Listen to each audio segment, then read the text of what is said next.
بڑی عجیب حدیث ہے، میں پڑھتا ہوں تو رو پڑتا ہوں۔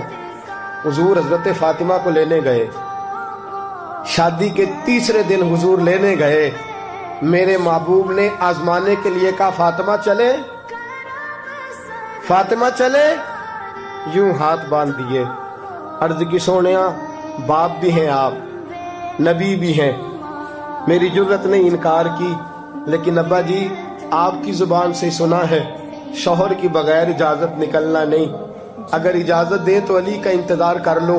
عزت والے رسول کی عزت والی بیٹی نے جب کہا نا سونے اجازت دیں تو انتظار کر لو، کریم رسول کی آنکھوں میں آنسو آئے۔ فاطمہ کہتی ہے میرا کچا گھر اور میرے رسول پاک نے اپنی طامت کو سمیٹا اور سمیٹ کر نبی کریم علیہ السلام کچی زمین پر دیوار سے تیغ لگا کے بیٹھے۔ آج عجیب ہے، جناب علی بھی دیر سے آئے، پہنچے، حضور کو بیٹھے دیکھا، یوں نظر اٹھی، حضرت علی سے میرے مصطفیٰ نے پوچھا، حضرت علی سے مدینے کے محبوب نے پوچھا کہ علی گر تو اجازت دے تو بیٹی کو لے جاؤں۔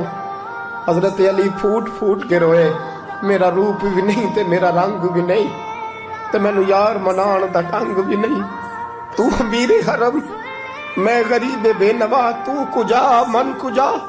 سونیا علی جتنی بھی عزت ہے تیرے قدموں کی برکت سے ہے، حضور میں اجازت دوں؟